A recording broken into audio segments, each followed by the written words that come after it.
everyone, welcome in this class. Today's our topic is TDS tax deduction at source.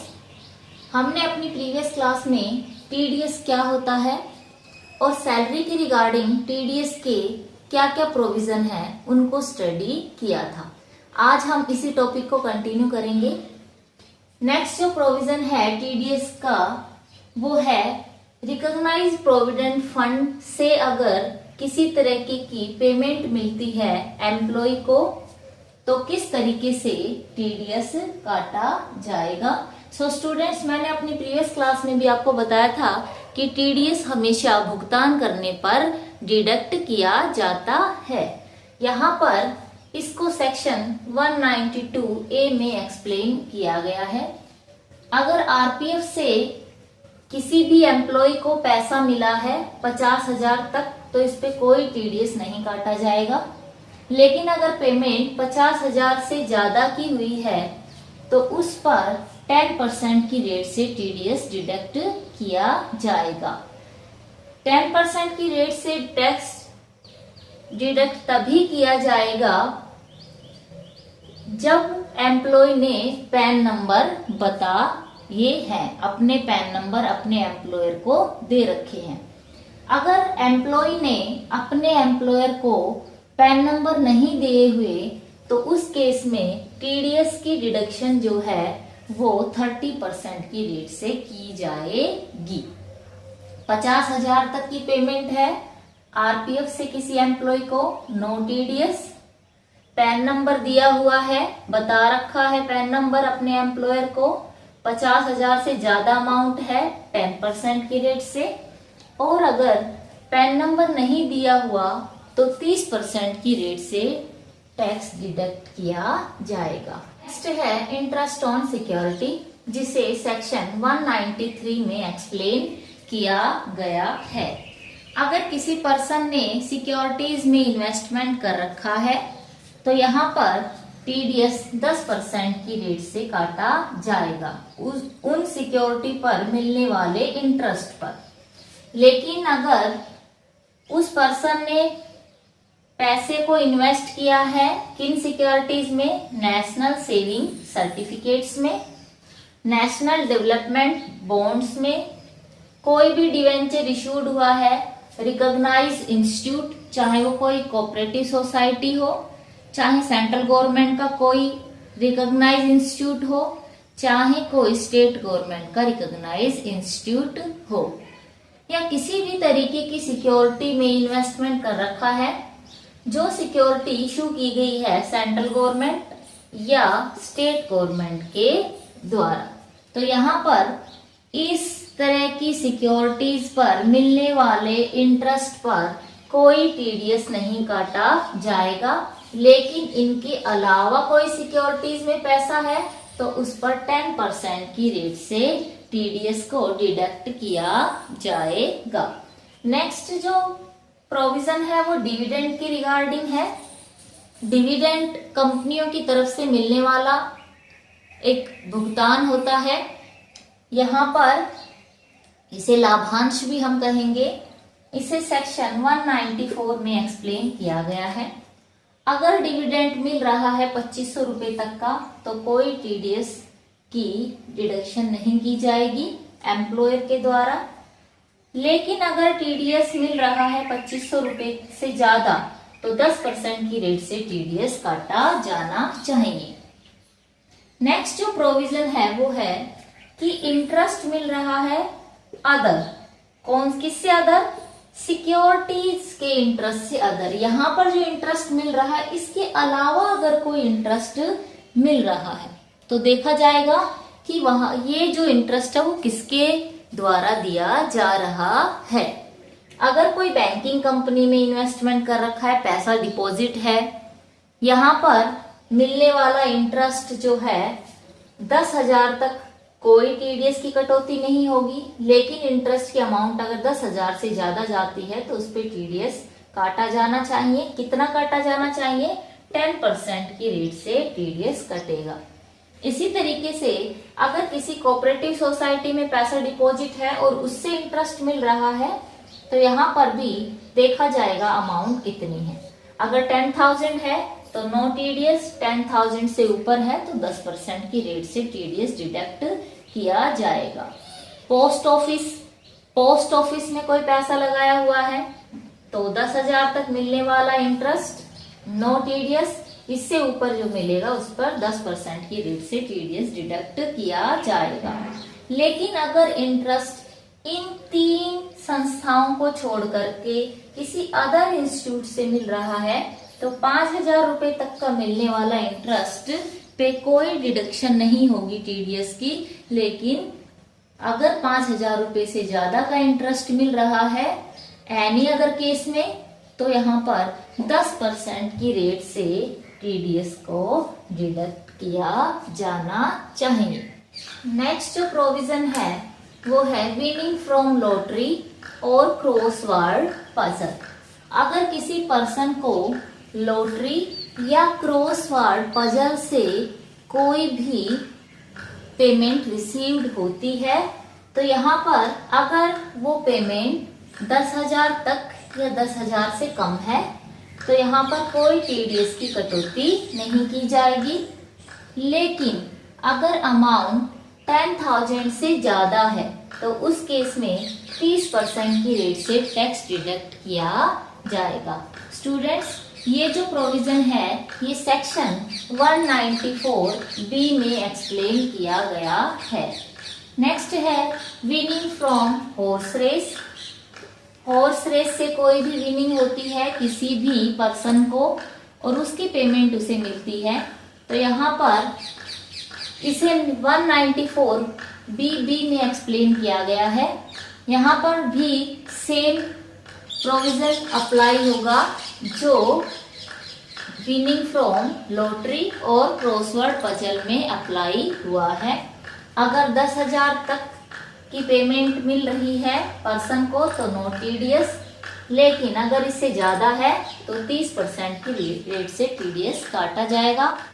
Again I repeat student कि हमेशा TDS की deduction भुगतान पर ही की जाएगी। अगला है कि पेमेंट टू कॉन्ट्रैक्टर। अगर किसी कॉन्ट्रैक्ट को कोई पेमेंट मिलती है, कॉन्ट्रैक्टर को पेमेंट का जो प्रोविजन है वो 194 सी में एक्सप्लेन किया गया है। यहाँ पर देखा जाएगा कितनी पेमेंट मिल रही है। अगर 30,000 तक की पेमेंट मिल रही है तो यहाँ पर कोई टीडीएस की कटौती नहीं होगी।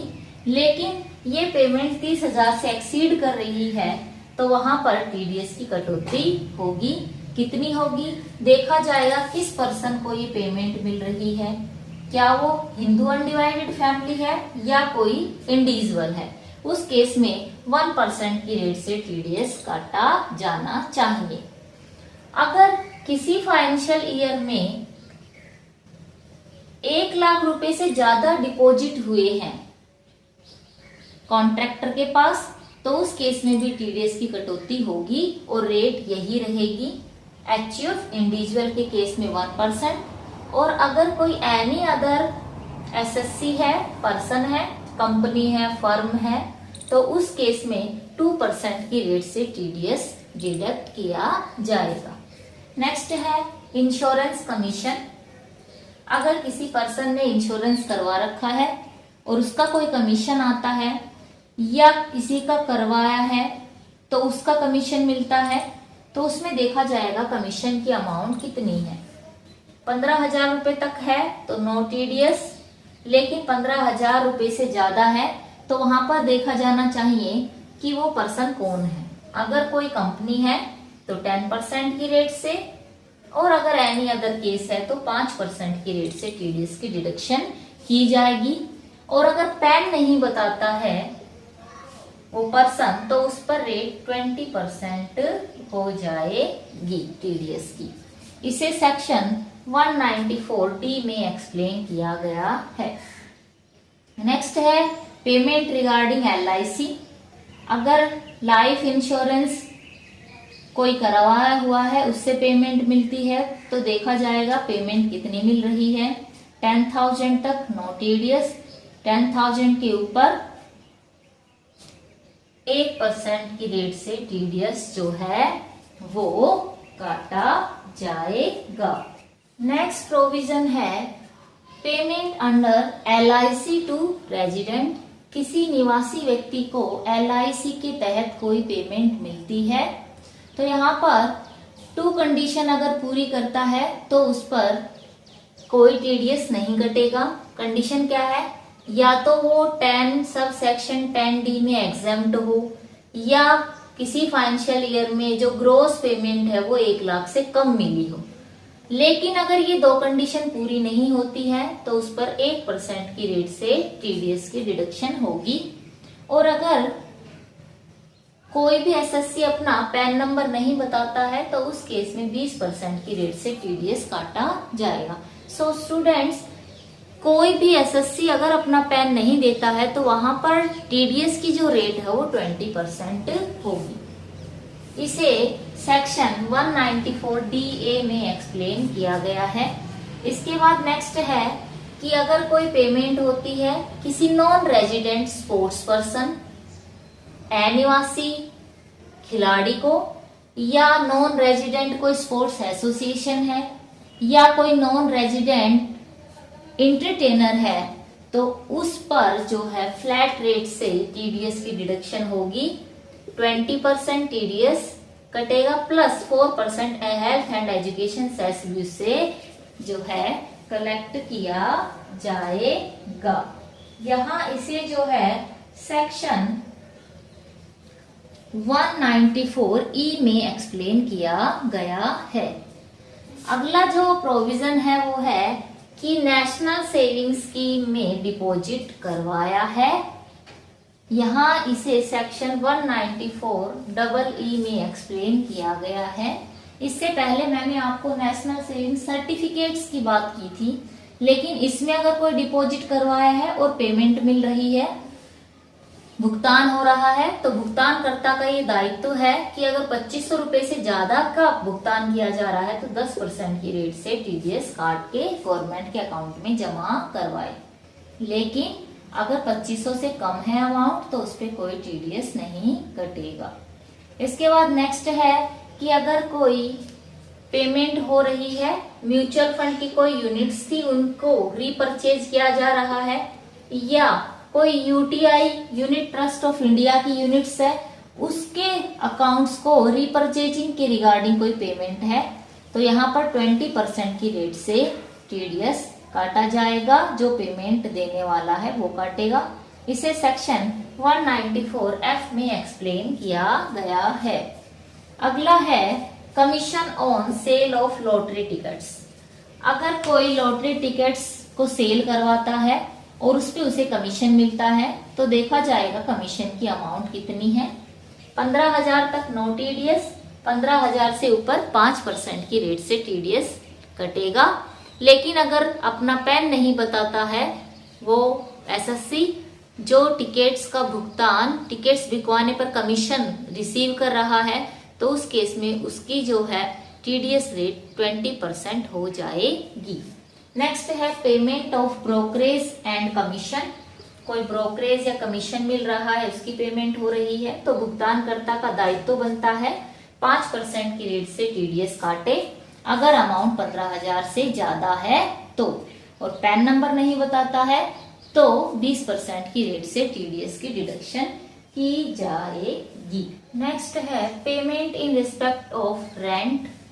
अगर किसी तरीके का रेंट पे किया है जिसे सेक्शन 194I में एक्सप्लेन किया गया है, तो देखा जाएगा रेंट का भुगतान कितना किया गया है।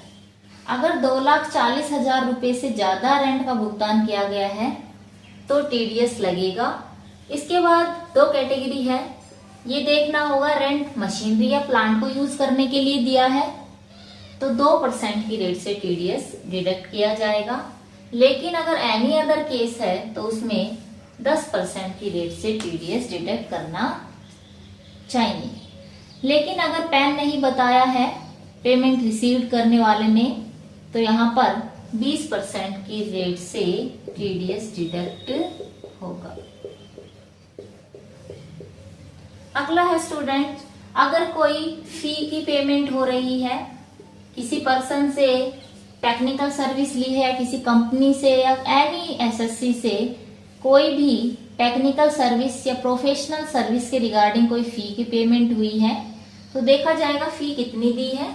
अगर किसी फाइनेंशियल ईयर में 30,000 से ज्यादा पेमेंट हो रही है 10% टीडीएस डिडक्ट होगा, जिसे सेक्शन 194J में एक्सप्लेन किया गया है। लेकिन पैन नहीं बताता है तो 20% की रेट से टीडीएस डिडक्ट किया जाएगा। नेक्स्ट है payment on transfer of immovable property. So students, immovable property वो प्रॉपर्टी होती है जिनमें ट्रांसफेरेबिलिटी नहीं होती, जो फिक्स होती है, जैसे लाइक टू लैंड, बिल्डिंग, ये सब।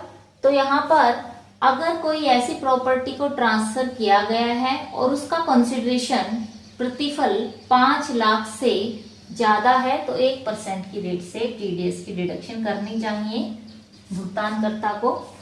लेकिन अगर पैन नहीं बताता है तो 20% की रेट से टैक्स डिडक्ट किया जाएगा, जिसे सेक्शन 194IA में एक्सप्लेन किया गया है। सो स्टूडेंट्स, इस क्लास में हमने लगभग जितने प्रोविजन थे टीडीएस के रिगार्डिंग वो कंप्लीट कर लिए हैं। नेक्स्ट क्लास में हम नेक्स्ट को टॉपिक के साथ मिलेंगे। तब तक के लिए थैंक यू।